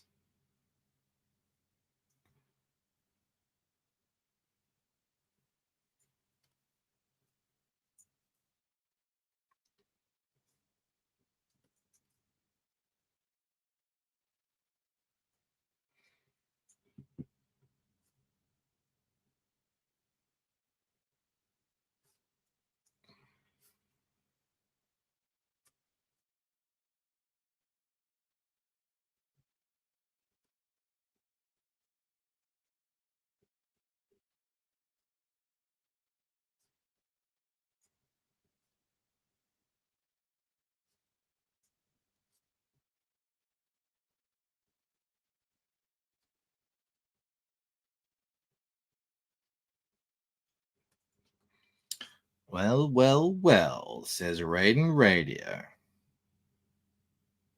Welcome, my friend. Hitting one of those would total your ute. Depends on where it hit. I think if you had a proper ute, so some people have kind of like a fancy ute where it looks like it's just part of the car. Very, smick and fancy. But if you have like a Toyota Hilux with a proper metal tray and it hits that thing, I think the Roo is getting the worst share of that. And the further out you get, you do see them lying on the side of the road, bloated and sad and everything. Actually, it's wombats apparently that'll really do your car in because they're so small. They actually get under the car and they're so stocky. And wombats have that thing on they have that kind of like back plate that they use. So if anything attacks a wombat, they just turn around and nothing can bite it. So apparently if one of those things hit your axle, that's your car. Like, done. Thankfully, I don't think I've ever hit any Australian fauna from memory. I think I would remember that. But, yeah. Not yet, anyway. But again, I don't really see much. It says, yeah, never hit a kangaroo hopping down the road. They might be carrying a child to school. Exactly. Even when I lived in Kansas as a child, I didn't see kangaroos. But I don't really think that's kangaroo country. I saw more lizards and snakes. I saw a lot of snakes. I had snakes in the classroom. I was lying there. I remember as a very young child listening to a story, and then a python just sort of slithered past me. I was like, ah. I remember another time. I never found out if this was a prank or just something that can happen. We used to get our lunches in paper bags, and I remember I had a donut and a pie, and I ate the donut. I think I ate the donut, and then after I ate the donut, a friggin' cane toad jumped out of my bloody lunch bag. That was unpleasant. So I didn't eat the pie after that. But I don't know. I didn't have many friends at that school, so that could have been a prank. Who would pick up a cane toad? That's gross.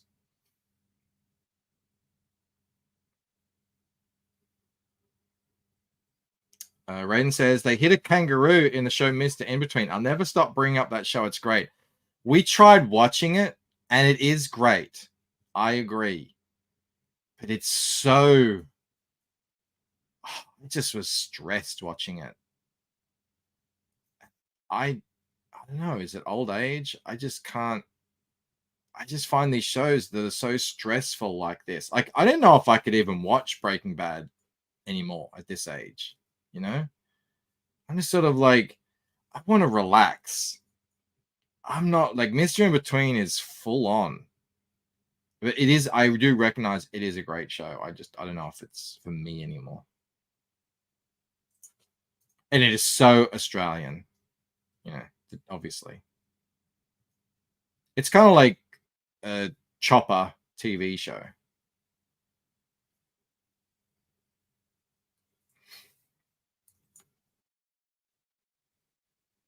Henry hit a turkey last year. The little bastard flew up and cracked my windshield and walked away like a jerk. Really?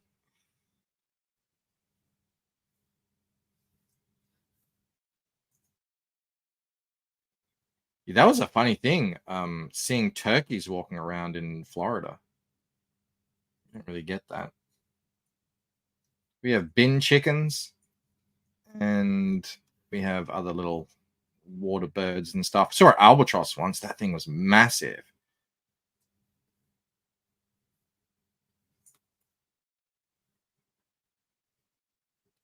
On a rare occasion, you'll see like a peregrine falcon.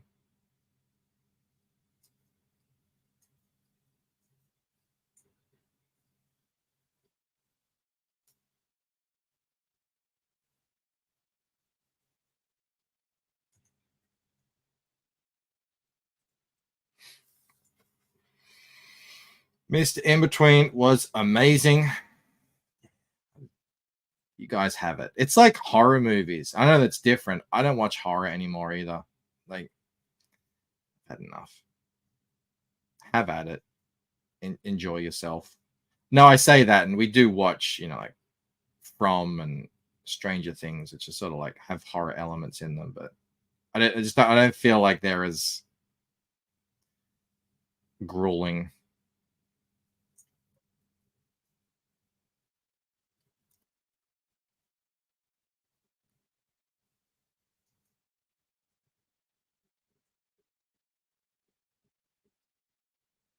Talk to Me. Is that an Aussie flick? I'm not. I've been so out of the loop. I used to watch tons of Aussie stuff, and now I don't know what's going on anymore. I haven't watched free-to-air television really, except for unless it's a sport thing on or something that I want to see. Like, we watched the Olympics when it was on, and that was on free-to-air. We got ads for the first time. I couldn't believe it. I couldn't believe the nonsense they have on the ads. Friggin' like government propaganda and vaccination stuff. I was like, oh, no wonder everyone's a moron. They're all watching free-to-air television ads. And like, I don't know, some company, whatever it is, could be anything, doing feminist things about toxic males. Like, okay, I see what's happening here.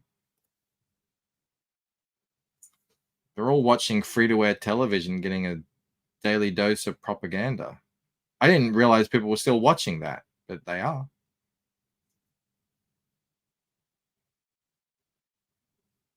But it means I haven't really caught up. I haven't kept up with any Australian shows or movies or anything.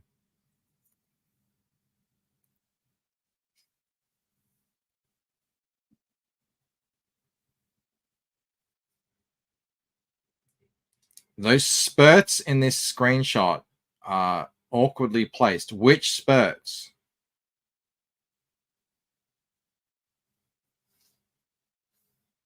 Which spurts are you talking about, Sumo? I'm just kind of doing things randomly, so.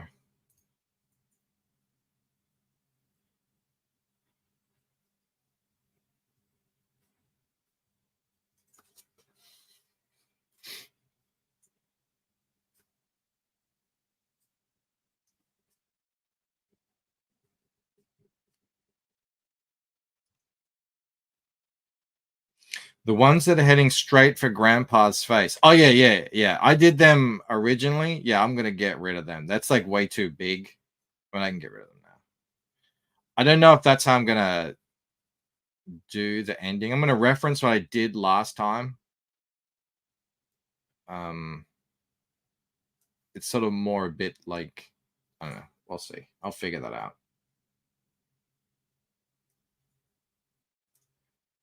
And like I said, so if you can envision this in color, there's going to be holds of different shades. And so this part of the well will be in regular black. He'll be in regular black. Anything behind will be there'll be a hold on it. And then also his hand will be in black as it pokes out.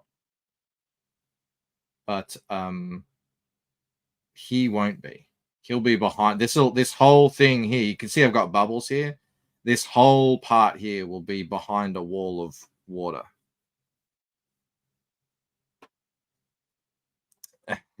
I know what you were doing, Sumo. I was using it as an opportunity to talk about what I was doing with the art. I know what you're alluding to. It's too early for me. 8:53 in the morning. It's like, for the love of God. I'm trying to make a coon joke here. Stop talking about the art.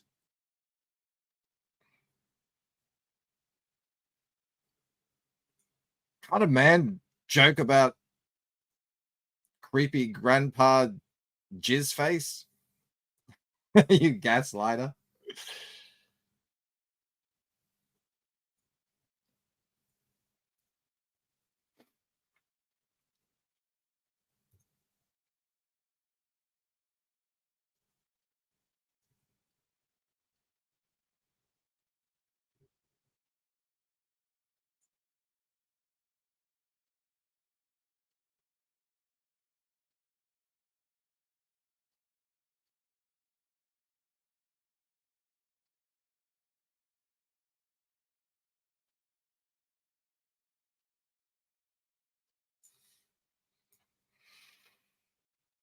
I like that water. Strong sense of energy and motion, says Michael Teacher. Thank you. You're trying there. I feel like it's getting there. I feel like it's starting to I don't know, this sort of thing, it's like I can't actually see it in my head before I start. And then I just start hacking at it, and eventually it seems to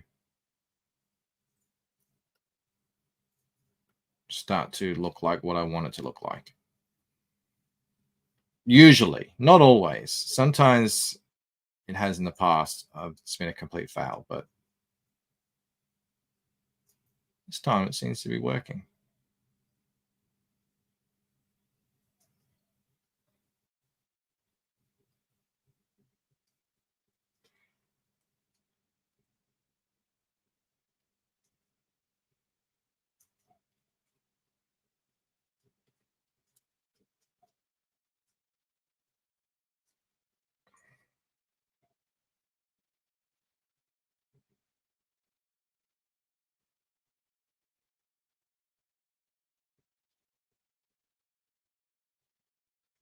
We've got Eric Grant joining us in the chat. Hello, Eric. Hope you're doing well on this Halloween. It's funny, everyone does Halloween things on YouTube. The Halloween theme. Let's do ghost stories or all this other stuff. Am I the only one who just isn't interested in any of that? Oh, it's time to talk ghost. I don't know.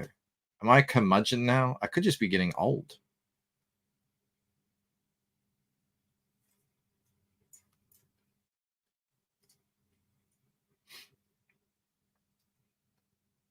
Elia's bowls in it.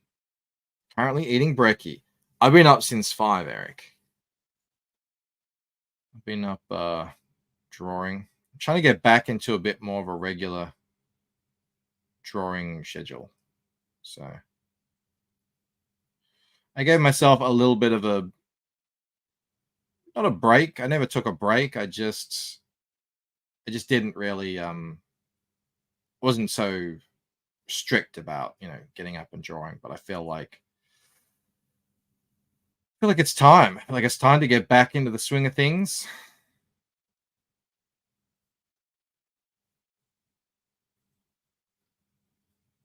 I get these trading cards out. Someone's got to draw them. As for the front, we've got that's what I'm going to be up to at the moment. I'm going to save that.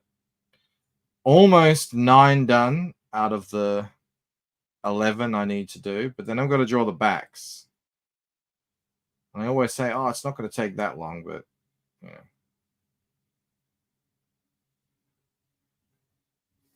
Shima says, speaking of curmudgeons, I'm skipping Halloween this year and just turning off lights and hiding. Is there a way to opt out of Halloween in the States? I've got no idea. Do kids come and knock on your door no matter what?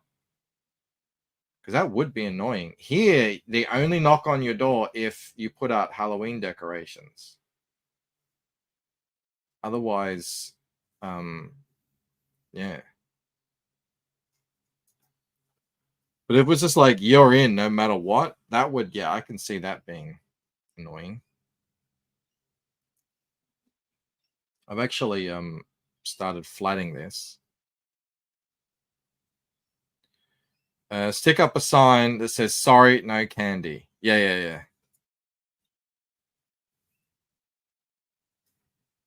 We live in a court, and our house, when you walk in, it's the last house you can see because it's sort of like on the left. So we didn't get anyone come here. So we have 2 bowls of more lollies and chocolates on top of everything that they got last time. So I think kids are going to take that to school and just give it away. Everybody has been doing trunk or treats. What's trunk or treats? Is that supposed to be trick? We don't get anybody in our neighborhood. Simply Green says, no, I'm too curmudgeonly to hand out candy. What's Last House on the Left? What does that mean? Is that a bad thing? It's a famous horror movie? I wouldn't even know. And didn't get a chance to buy candy. Maybe I could give out CG comics I got dupes of. Yeah, I don't have to. Oh, I guess so. If they're bad, though, the kids will be, then they're going to egg your house.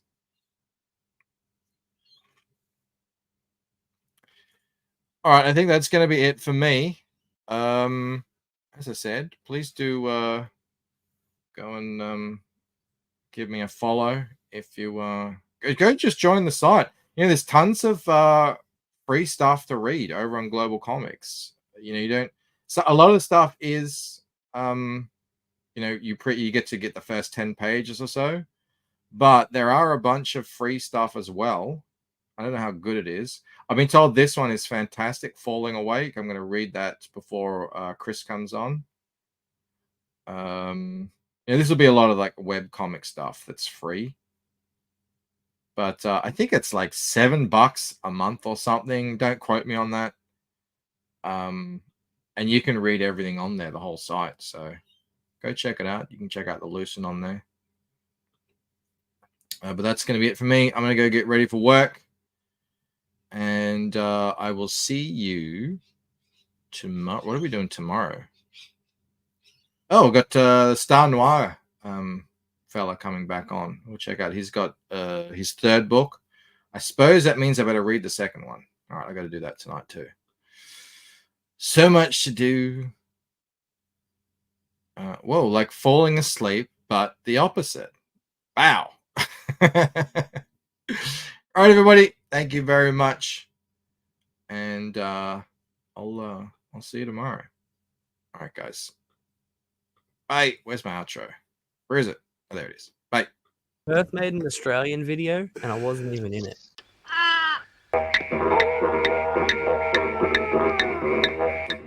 Emotional damage.